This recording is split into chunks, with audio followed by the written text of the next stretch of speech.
Well, today we'll take up on Savitri, which I have called as Savitri Sriaurobindo's magnum opus. First of all, we need to clear the issue, why did Sriaurobindo choose the legend of Savitri and Satyavan?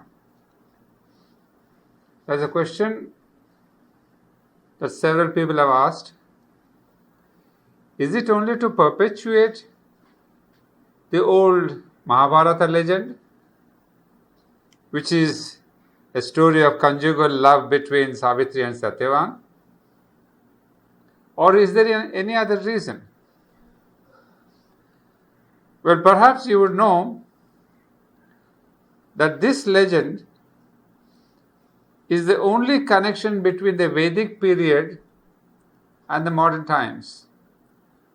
So Sriaurobindo has connected the present times to the Vedas through this story of Mahabharata, Savitri and Satyavan. So that is one of the reasons. Secondly, perhaps this story of Savitri and Satyavan is the only one that speaks about the conquest of death. And this theme suits very well Sriaurobindo's own aim of physical transformation and physical immortality. So because of all these things, perhaps, we never know, but this is what we guess, why he took up the story of Savitri and Satyavan, which I presume all of you here know, maybe except one or two people. But I wouldn't like to take time, because in this little short time, I presume that you all know the story. Now, some have compared Savitri to the Bhagavad Gita. Well, it's true. Bhagavad Gita is an epic, is a story, is a scripture that is connected with the modern man. Although it is thousands of years old, it does give us the modern spirit of the modern man, as I told you last time in my talk, how it connects us. But there's a little bit of difference. You see, Bhagavad Gita was given on an individual level, whereas we see Savitri is definitely on a cosmic level. The very fact of the protagonist, that is Arjun, was there on the level of the individual. He was a vibhuti, it is most probably. But Savitri is supposed to be an avatar. So already you see the difference. One is on the earth level, the other is on the cosmic level. That's the major difference. And then you have the Arjuna, the Pandavas versus the Kauravas. Who is the enemy? Is the other side, is the Kauravas. But here, the person to be conquered, the enemy, is not a human being. He is the primordial death, fate, and also we see destiny. So all these parameters tell us that the Bhagavad Gita is more on the earth level. Savitri takes us to the cosmic level. So we have all these things, and especially one of the common points that we see is that Arjuna was also given, as we said in our previous class, the secrets, what we said, Guhyam, Guhyataram and Guhyatamam. So these are the three levels, about the soul, about the avatar, and about the surrender. And very peculiarly, Savitri is also given the same solution. When she was in a depression, kind of, very much disgusted, deflated, that what is happening to her, because she was undergoing a tremendous tension. Then she is told, find out thy soul, recover thy hid self, in silence seek God's meaning in thy depths, then mortal nature change to the divine. So the solution seems to be the same. Be it Bhagavad Gita or be it Savitri, the secret is the same. That is, to find the soul first. And that's a very beautiful common point we find there. And then on the cosmic level, we see that after all, Arjuna was seeking an individual salvation. Whatever the teachings he was supposed to practice and gain an individual salvation. But that is not so with Savitri. She is not here to gain her own liberation or salvation. Because if you have read this book, you will see all the boons that the Supreme gives her. She does not take them. She says, no, I'll share it with earth and men. In fact, there's a beautiful line here which says, a lonely freedom cannot satisfy a heart that has grown one with every heart. I am a deputy of the aspiring world. My spirit's freedom I ask for all. So this is the basic dimension that we see. The one is the individual, earth dimension. The other is the collective, the humanity, and the cosmic. So someone who had really compared did not bring out these points. I thought it is interesting for us to note this because just in our last class we had done about Bhagavad Gita. Now secondly, people are a little afraid of Savitri because they say, oh, it's all mystic and spiritual truths which we cannot understand. But one thing we forget is that there are mystic and spiritual truths, no doubt about it. But it deals with the immediate life of the humans. That's one thing we have to focus on. It's not just about extraterrestrial and subtle physical and occult truths. It comes very close to human life, to individual life. And we see Sri Aurobindo deals with it in a masterly way. When I was reading this, I remembered the famous lines given by Sri Aurobindo. It says, the hand that sends Jupiter spinning through heaven spends all its cunning to fashion a curl. This is the double dimension we see that Sri Aurobindo has in Savitri also. On one side, he is dealing with the supracosmic truths. At the same time, he is dealing with human problems. So Sri Aurobindo identifies with the far and the near, human incapacities and limitations, human depressions and dangers, which he is aware of, and the possibilities hidden within man. This is how he can describe closely, intimately, and with intensity of emotion, the emotional torture that Savitri undergoes. All of us know that there is a period where she suffers immensely. And this is a very beautiful point to see how Sri Aurobindo identifies with the torture and the tension that is going in the heart of Savitri. Because as all of us know, this secret of the death of Satyavan, no one else knows except Savitri. So she is the only person who is undergoing this torpor and tension. And here is the great poet, who being an impersonal aspect, he can identify with Savitri's heart, emotions, her tension, her torture. And at the same time, he sees what could be the solution to this emotional torture in human beings. So this is where we see the impersonal aspect of the poet. And I suppose philosophically and spiritually, the best person who can help humanity is one who is impersonal. Otherwise, if you are too personal, you have desires, you have attachments, and your capacity to help humanity becomes limited. So here is one more aspect of Sri Aurobindo that comes forward, the impersonal aspect, and that is a beautiful example in Savitri we see. And then we see again, there are several passages where we see the Sri Aurobindo identifies with the human nature, its pains and prayers, its suffering, its limitations, and yet its evolutionary possibilities. There are umpteen number of passages, and one of them only I'll give you an example, where it says, O force-compelled, fate-driven, earth-born race, O petty adventurers in an infinite world, and prisoners of a dwarf humanity. How long will you tread the circling tracks of mind around your little self and petty things? This is about the human being.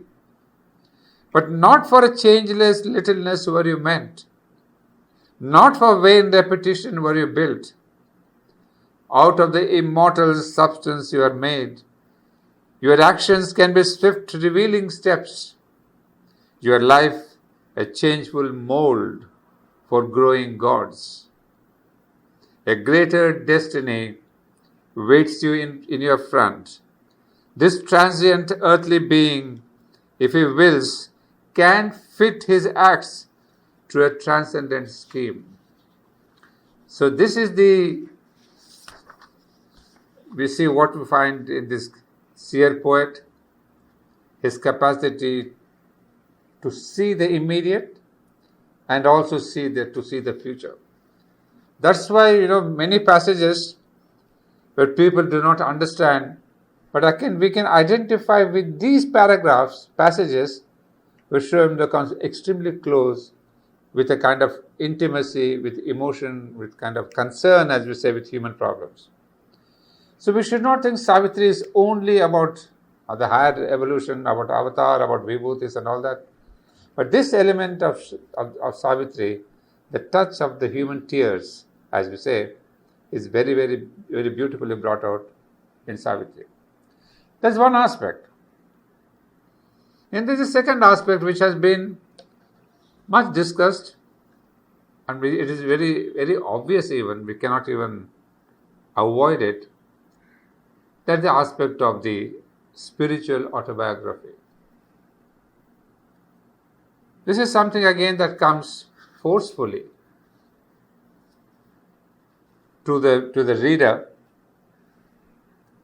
You see, till now we have had quite many talks on different books of Aurobindo, and we have seen that the Life Divine was written during the First World War, and we have said what was there in the Life Divine. You see, on one side mankind is going to be destroyed, and yet in the Life Divine we see a vision not only of the survival of humanity, but of its glorious golden future. That's a vision that Life Divine gives us. And then Savitri, very, very interestingly, is spent around the same time of the Second War. And you see, there is a vast difference between the First and the Second War. And Aurobindo deals with Savitri during the Second War, when humanity was in greater danger of self-destruction, destruction of civilizations. And yet here is a poet who sits in a quiet corner in Pondicherry, and then he foresees, not only foresees, he envisions, he has experience of a new grand future.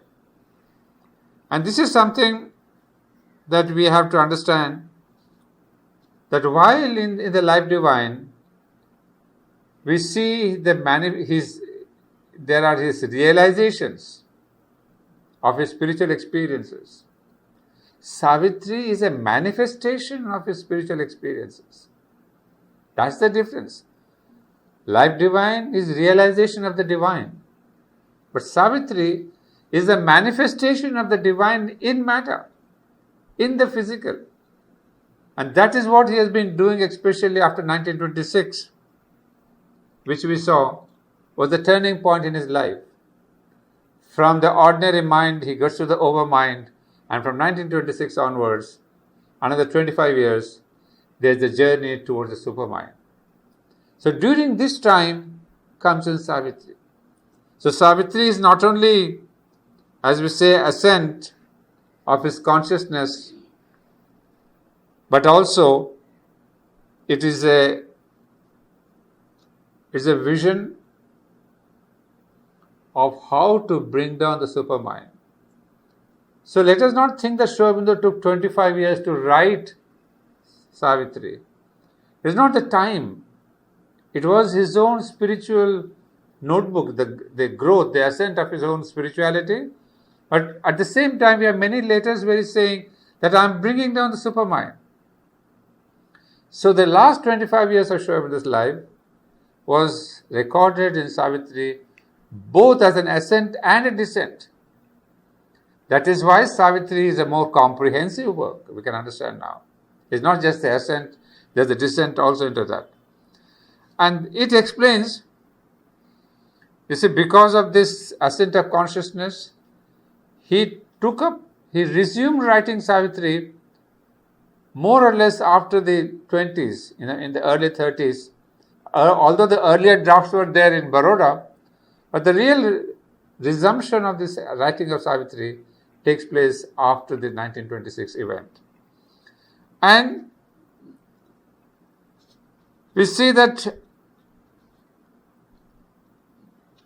he has been, there are several letters written to Amal Kiran where we see Sri Aurobindo keeps on revising, correcting, improving his own lines. I mean, sometimes we wonder that as a great poet and as a great seer, why did he have to do so many corrections? Because for us mortals, every line is a magnificent line. But he was not happy with that. He keeps on revising and correcting and making a line better in the light of the new consciousness. That is why it took him so long, because each time he reached the highest level of consciousness, he had a greater level of inspiration and better lines, beautiful images, more rhythm, and all that they came, and he did not hesitate to change the lines. So the next 25 years, from 1926 to 1950, towards the end, he went on, adding lines, improving his own lines. And this is as the mother would say, that he experienced all this as one experiences joys or sorrows physically. He walked in the darkness of inconscience, even in the neighborhood of death, endured the sufferings of perdition, and emerged from the mud, the earth's misery, to breathe the sovereign plenitude and enter the supreme Ananda. This is one side. But what is interesting, as some of you may know, it is a duplicate, double experience. On one side, Sri Aurobindo was experiencing this, and the mother herself says, all this is his own experience. And what is most surprising is that it is my own experience also, said the mother. It's a picture of our joint adventure into the unknown, or rather to the supermind. So this is where we see Savitri is a joint adventure of both Sri Aurobindo and the mother to the supermind, as well as its descent. So this is why we call this book a spiritual adventure, a spiritual autobiography. So that is there. On the second level, we can look at Savitri. First one we said is the human level. Second is the spiritual autobiography. There's one point I'd like to mention before I leave this point. You see, it's well known that Sri Aurobindo did not complete Savitri. Did not or could not, I would say, because of some reasons. Because the passages where it did not complete were passages on death. And he had not yet experienced the question of death. Because as we said, Sri Aurobindo has to experience a thing before he can write it. And death he did not. So he could not complete it. And yet at the same time he tells the mother, it's for you to complete this experience. So interestingly, we see that through the death of the body of Sri Aurobindo, it's the mother who experiences exactly as it happened with Savitri and Satyavan too. When Satyavan dies, the experience of death comes to Savitri. So this is exactly the same situation here with Sri Aurobindo and the mother, that some person leaves, that is Sri Aurobindo, but the mother has the experience of death. That is why after 1950, there begins really the journey of the mother's yoga. That means her yoga of transformation. There are many passages where mother says that until 1950, until Sri Aurobindo was there in the physical, I did not do much. That means toward this transformation. It's because Sri Aurobindo was doing everything. But after this experience of death, she takes up and she does this second part of the journey, was really the transformation. So this is something that we come to know, that Savitri is completed by the mother in her own agenda. So that is the continuation of the experience of Savitri, which I had mentioned in my earlier talks also, that Savitri is only completed in the agenda. And so there were the relevance of the experiences of the transformation of the physical that the mother described there. Now we see another aspect, because of this intense yoga that both Mother and Sri Aurobindo did, and which is described line by line, page by page, we see that Savitri becomes a great book of yoga. So we call it epic poem, we call it autobiography, we call it anything you may call it. But as the mother says, it's essentially a book of yoga. We think of the synthesis of yoga, we think of so many other books. But Savitri is the book of yoga. And these four things, mother herself says that there are four aspects of yoga in Savitri. It's the record of yoga of the spiritual experiences of the individual who has written. That means this is a record of yoga of Sri Aurobindo. And of course he has written it, but simultaneously the mother also was experiencing. So it is the first thing is a record of yoga. Second, it's a complete system of yoga which can serve as a guide for those who want to follow the integral sadhana. So that's what I said, that this yoga is on both aspects, that is on the level of Sri Aurobindo's yoga and yoga for the common man. We have emphasized on that. The third one is most magnificent, is the yoga of the earth in its ascension towards the divine. You see, the mother herself is using the word yoga of the earth. And lastly, the experiences of the divine mother in her effort to adapt herself to the body she has taken and the ignorance of the falsity of the earth upon which she has incarnated. The fourth level is the yoga of the avatar. And in fact, to tell you the truth, these are the four levels that I have worked upon in this book, the four aspects. It's exactly these four aspects that the mother has delineated. How Savitri is wonderfully a book of yoga. Now coming back to the next point, what we have seen is that it is a book of yoga. But then, what is its substance? What is really what we say the content? And that can be given in very brief. If I use an image, Savitri, Sri Aurobindo covers in Savitri like a veritable Vaman avatar in three strides: the superconscient, the inconscient, and the earth in between. The ascent from matter to the supreme is given by Ashwapadi's travel, his yoga through the different worlds. The description of the descent from the superconscient to the inconscient into the caves of death is the purpose of Savitri's intervention. The upward travel of Ashwapati itself takes 35 cantos out of the 49 cantos. Remember, the whole of Savitri is only 49 cantos. It's about 24,000 lines. But out of this 49, 35 are given to Ashwapati's travel. So this Ashwapati's travel into the different worlds is nothing but Sri Aurobindo's own yoga. So you can imagine when the mother said it is the yoga of the author, 35 cantos is the yoga of the author.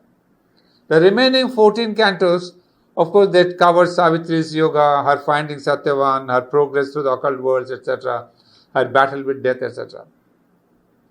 So that is the importance given to Sri Aurobindo's own yoga. That's why we said integral yoga of Sri Aurobindo is there fully in Savitri. And between the ascent of Ashwapati and the descent of Savitri is Satyavan. And who is Satyavan? He is the soul of man climbing to God. So Satyavan is a very important figure. He represents you and me. That means a soul evolving from matter to mind and from mind to the supermind. So Satyavan is in the middle. There is Savitri's descent and there is Satyavan's ascent. And he comes in between because he takes up all the evolutionary forces. He is open to new force, new consciousness that is brought by Savitri. And then he takes up the transformation. So that is in brief the three strides that we are spoken of.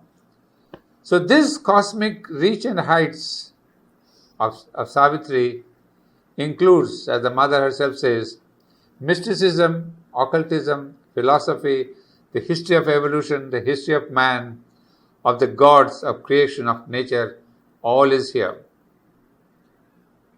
So it is not the question of only yoga, but it's a massive epic which covers mysticism, occultism, history of earth, history of evolution, history of man. So it is a massive book of the earth. That's where the mother says the yoga of the earth, because it covers all this question of earth's evolution and man's evolution. And so let us not think, by the time we say Savitri means immediately we think of Mahabharata, something of the past. No. It's not that it's things of the past, but that are happening now upon earth and that will happen upon earth in the future. So the name Savitri is only a link to the Vedic times, but otherwise it's a kind of a present continuous thing that is happening in humanity and upon earth, and that will take man towards the future. So it is there. There's one more thing. The names themselves, Savitri, Satyavan, Dimatsen, etc., should not only remind us of those people who lived in those times, thousands of years back. But Sri Aurobindo gives it a new significance, says no. They are emanations, they are incarnations or emanations of living and conscious forces with whom we can enter into concrete touch and they can take human bodies.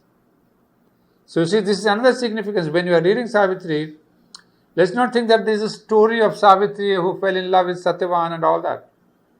Sri Aurobindo gives them saying they are incarnations of emanations of living conscious forces. So these forces can be contacted even now. That means the Ashwapati's yoga, the person Ashwapati is not just a king, but he is a conscious figure who is still there to help those who want to do the tapasya.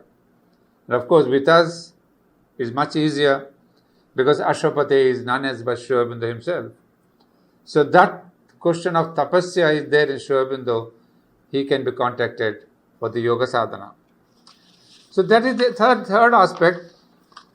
And then, so we have seen the human aspect, spiritual autobiography, its content, and then the last one, that Savitri is not just these two, but those people, because in the Western hemisphere, in the Western countries, Savitri has been taken more as an epic, a literary aspect, a marvel of a literature, a marvel of a poem. So here, what Sri Aurobindo writes in his letters is that it represents overhead mantric poetry. And what is that overhead mantric poetry? You see, it's very beautifully described in his own book, The Future Poetry. So Savitri is a perfect and ample example of his own literary criticism given in Future Poetry. And remember, Future Poetry was written long before he wrote Savitri. So it is not that first he wrote Savitri and then he said, hey, what are the things that we should find out? No. So he had already a vision of the future of poetry that mankind is going to have. And what are the new parameters, new levels of inspiration, sources, language, all that is described in the future poetry. And so we are fortunate, we in the sense humanity is fortunate, that he has himself given an example, a perfect example of all the critical parameters that he has described in future poetry. I do not think if he had not given those characters, that example of Savitri, that humanity would ever have understood what exactly is the meaning of future poetry. So, thanks to Aurobindo, that we have a beautiful examples, samples, modules of all the descriptions given in the future poetry. So if you want to approach Savitri as an epic, we have to understand what are the parameters of new future poetry given in that book. Otherwise, it becomes very general. People may not understand it. People may think it is lovely poetry. Some people may say lovely imagery. Some people may say we do not understand, etc., etc. But Savitri, to be understood literally as a literature, must be seen in the background of future poetry. So that's one thing I would like to say. Now, secondly, what is happening is another aspect of literature I would like to bring out. When we say this overhead mantric poetry, the three characteristics of the overhead mantric poetry is truth, beauty and delight. And that is the greatness of Savitri, that every line that you may read of Savitri, it has either truth or beauty or delight or a combination of two or three. So that is why sometimes these are so easy to understand, because there is a truth on the level of matter, truth on the level of mind, truth on the level of life, truth on the level of nature. So we can see that sometimes lines are very simple, apparently so simple. All can be done if the God touch is there. It's very simple. That we can understand, there's no difficult word in that. But what is the truth? It's an extremely spiritual, metaphysical truth. If the God touch is there, we can do anything and everything. So like that, every line stands out with a beautiful element of truth. It can be spiritual thought, it can be spiritual feeling, spiritual sense, and at highest, the truth of what comes to us by the possibility of identity. So the beauty of Savitri as a piece of literature, that every line is a truth. A truth that is on different levels. So please do not think that every line has come from the supermind or from the overmind. That's a wrong notion. Because truth, when it manifests on different levels, is as important as the truth manifested on higher levels. The truth of the physical is as important as the truth of the supermind. So the poet cannot afford to miss the truth of the matter, saying, oh, that's lower than supermind, so I should always be on the superman. No. Because an epic has to take into consideration this entire magnificent manifestation of the divine. You cannot neglect matter and life because you are in connection with supermind or overmind. So that is how we have to have an openness and to see, oh my God, this line represents life truth or sensorial truth, truth of the senses, truth of life. So this is where people do mistake saying, oh, this is ordinary poet, what's big about that? Exactly. It's very simple, because that's the truth of matter or life or day-to-day thing. So that's one thing we should understand. But even if you don't understand it, what we see is that ultimately when we read Savitri, the greatest thing that we get out of it is the delight aspect. You see, some people may say we are not students of literature, we don't know what is rhythm and rhyme and imagery and all that. And yet we say, what is the summum bonum? What is it that you experience reading Savitri? Is the delight. So this aspect is what we enjoy. So that's why keep reading. As we said, reading of Savitri is important. In what sense? Because there is a trend, or in fact there is a continuous trend now. People are reading it more and more. Some people memorizing it. Some people really trying to understand, reading different critics and authors and hearing on YouTube. But reading has become very important, because if I can quote the mother, she says, every verse of Savitri is like a revealed mantra, and to read Savitri is indeed to practice yoga. Remember that line. To read Savitri is indeed to practice yoga. So we have been given in this integral yoga so many supports. You have this question of the bhakti, devotion to the divine, surrender to the divine. All that is there. But I feel that it is so simple. She has brought that the whole question of integral yoga to such a simple level, saying that to read Savitri is indeed to practice yoga. So you see, we in India have been reading Bhagavad Gita or the Upanishads or the Vedas or some other scriptures.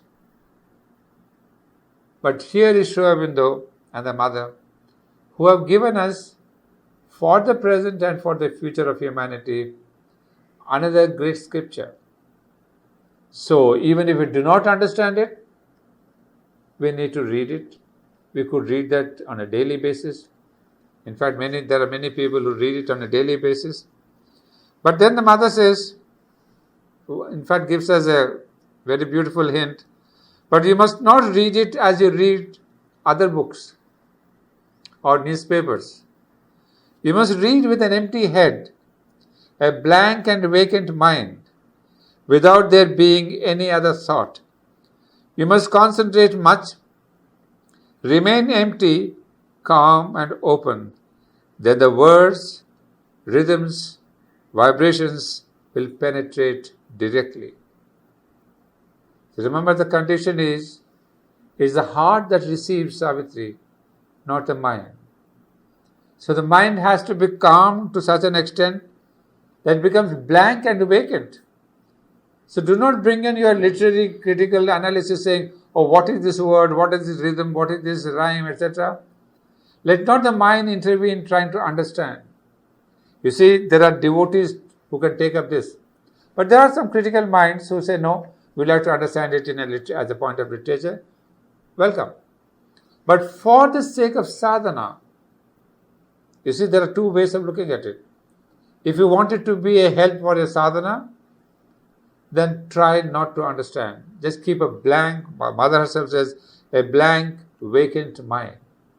Which means no criticism of analysis, of his reading, of his capacity. Keep it low.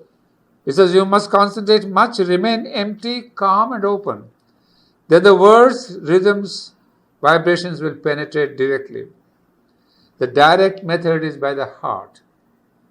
I brought this quotation because many of you want to read it or are reading it. But then the simple word suggestion from the mother is, the direct method is by the heart. If you try to concentrate really with this aspiration, you can light a flame, the psychic flame, the flame of purification. So if you ask in one word, what is the use of reading Savitri? Why should we read Savitri? Well, not only the mother says to read Savitri is to practice yoga, but what is the meaning of practicing yoga? It's not the question of purification and all that.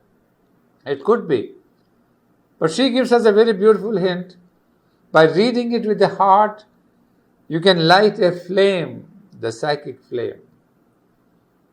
So people may be wondering, how do we really awaken the psychic being? Umpteen ways are there described by them. But again, Savitri brings you close to the simple practice of reading Savitri. So these are some of the points that I wanted to tell you. But then, as she said, ultimately, read it with your heart, not with your mind. So it does not matter if you do not understand, but just try to drink in the beautiful rasa, the delight. So let this sink in you. And then the mother again tells us that Savitri promises to take you to the highest steps of the ladder of yoga. I mean, she has given us so many hints of why to read Savitri. Takes you to the ladder of yoga, it's a practice of integral yoga, and it lights a flame within you. So keep on reading it, and then we'll see slowly our own spiritual growth happens.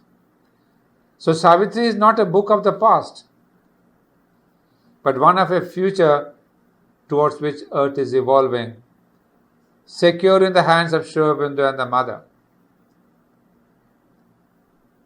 I purposely put secure in the hands of Sri-Aurobindo and the mother, because if you read Savitri, you will see the vision that we understand, that how Savitri, Sri-Aurobindo or the mother, they have seen the world, the future world of the supermind. They are molding it, they are taking care of that, and then it is in their consciousness.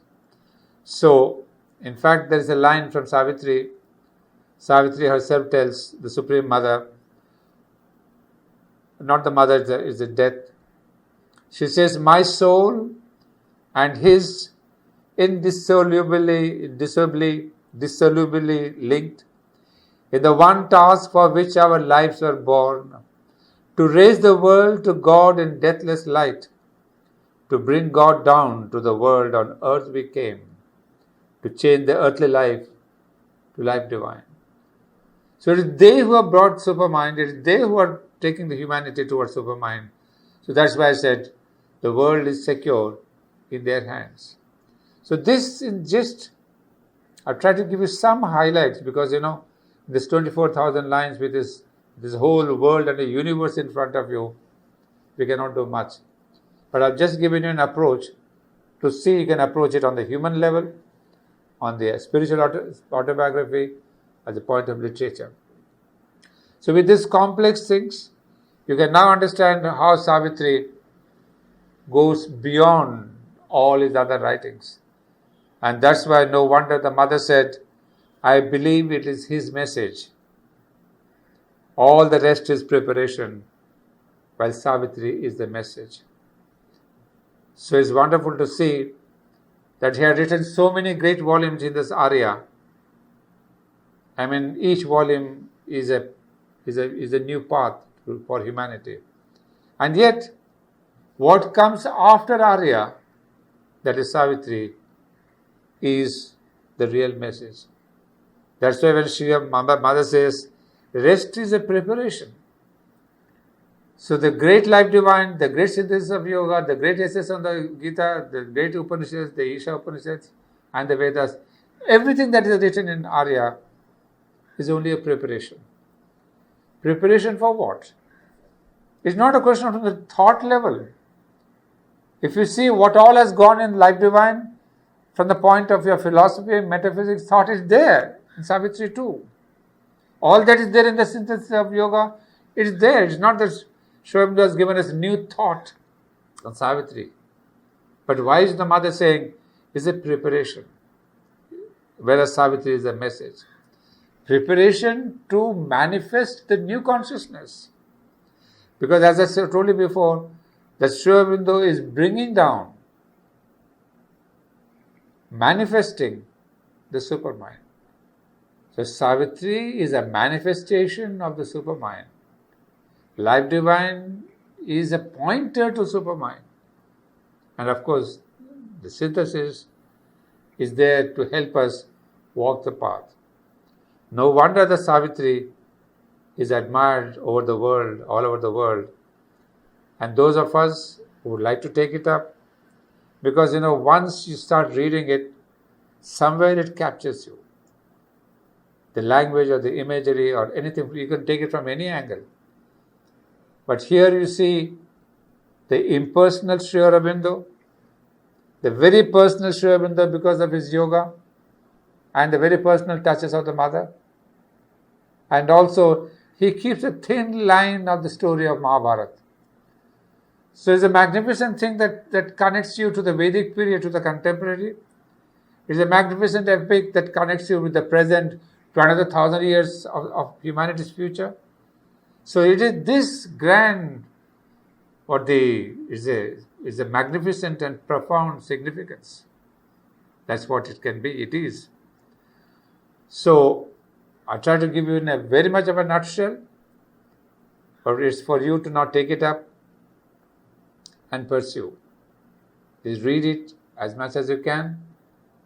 There's not much of a dialogue that we can take up on this, because we have given many talks, many sessions, but still, if you want to take any help or questions or anything, most welcome. Yeah, next class, I don't know what I'm going to take.